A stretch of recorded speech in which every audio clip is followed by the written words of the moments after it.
With the assassination, when they're up against KASSADIN, who's going to get extremely tanky, Taric, who's going to provide safety for his whole team, and then Xiaobai in the top lane. It definitely feels like if this game goes on, I mean, honestly, I don't even know who wins in the late game. Because we've got a Kale on one side, we've got a KASSADIN on the other side. Once again, I feel like we say this a lot in the LPL, but it comes down to execution. The compositions a little bit more here. Actually, I don't have time. SOFM finding a 1v1 in the jungle against Wei.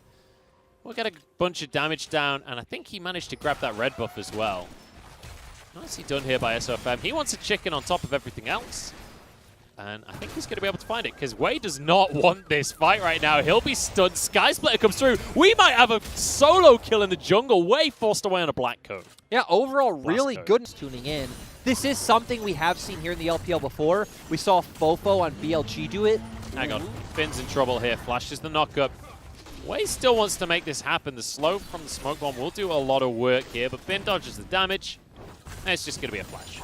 Yep, not going to force anymore. He is only level 4 against the level 6 Kale. So maybe not feeling confident to try to force out the ult, and it would waste a bit of time anyway, to where he could just go and get more golden XP from clearing out his jungle.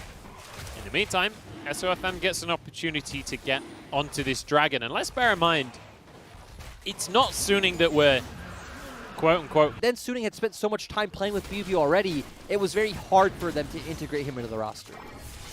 So we did see BBO a lot back in spring, but now both teams feeling good off the back of the trade. And Bin has been stepping up in a massive way, especially his Wukong towards the start of the split was really the standout pick.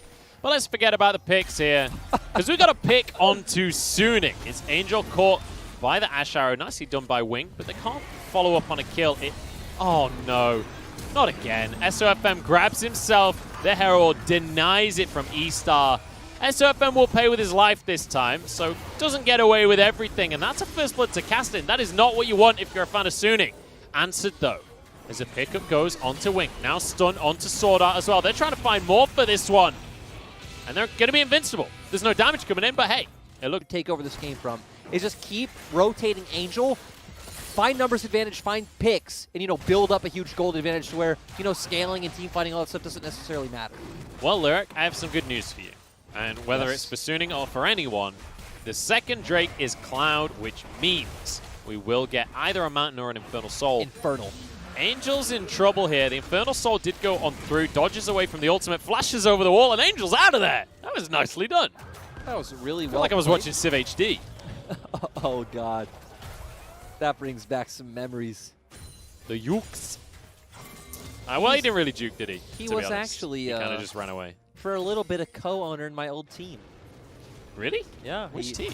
Machi. He had a small percentage. I remember he went. Yeah. It was a few years ago. I forgot that happened. Hang on, we've got a fight on our hands here. Fun jumps over the wall, gets the stun. This is exactly what we were talking about, this KASSADIN Taric combo. SOFM knocked up and finished off easily. The Xiaobai goes underneath the tower. Imagine having KASSADIN's flash stun, except every 2 seconds. SOFM onto Fun here. Bin has rotated down as well, and it's Xiaoxi that'll be rooted. Gets over the wall though. Fun escapes with his own life. E-Star maybe wanted to fight this one. Call of the Forge God. Bin has a stopwatch, keeps himself safe. The Sword Art comes in, and they're turning this one around. Suning go huge as Bin jumps forward, and there's a kill for Huanfeng as well. Now a Herald. Oh, hang on. Angel's not done? Yeah, he is. So overall, we at least learn at this point in the game, without the Taric ultimate, E-Star definitely don't win fights. But overall, that was a beautiful stopwatch coming out from Bin to avoid the stun. Yeah, really nicely played from the side of Bin, and able to get himself a kill as well. We always talk about these kind of hyper carries. If they can get a... E-Star not going to commit to a fight until the very last second possible. I mean, that is what you were talking about in the last game, right? Like, when you are the team that is behind... Or maybe it was the game before last. Yep, it was in the first series.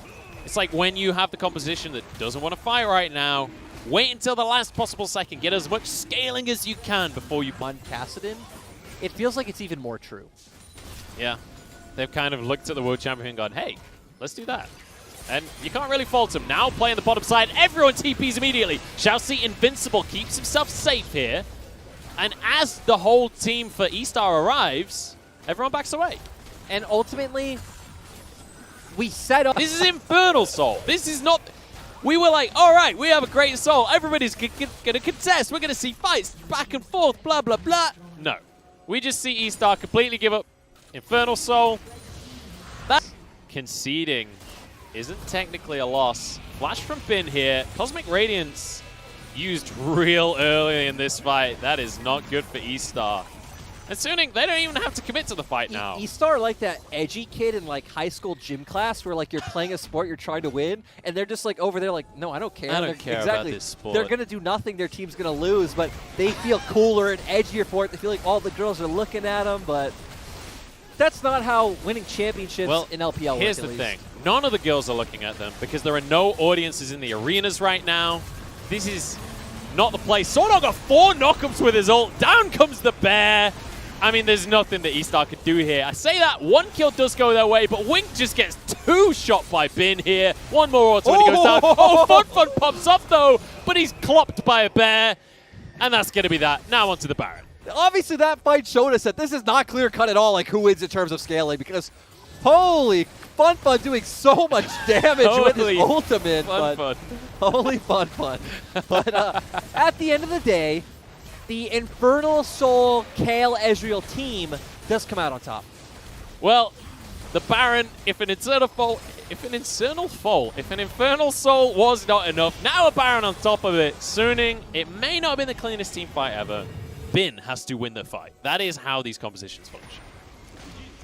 Swordog's got a face check here. He will be stunned, as is Bin. Knock up onto both of them. Bin just about gets his ult off, and now the fight turns around, but Fun's on the backline and Bin falls. Wei trying to get out with his life. Angel finally arriving. There goes 2 of them, but Suning are losing this one. Knock up across the team. In goes SOFM, but he doesn't have the damage to take down a KASSADIN. And Fun gets more kills in his pocket now. Our seconds until an Elder Dragon. This could be the moment where E-Star turn things around. I mean, the game is going to be decided right here and right now, Munch. Let's find out who gets it. Bin DPSing the hell out of this Drake. They might just get it before there's any contest coming on through. They're going to stop DPS here. In comes Xiaoxi with the ulti, keeping everyone safe. It's taken by E-Star. They might have just won the game. Now onto the rest of Suning as they annihilate their health bars. Bin with an ultimate, but you can't escape the KASSADIN. Down he goes. A double for Fun.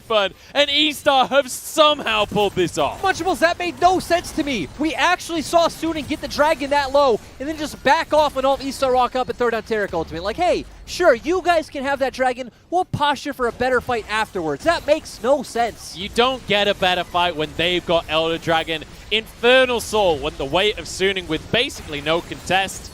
See you later, Xiaoxi, by the way. But actually, is that enough? Maybe they can stop them ending.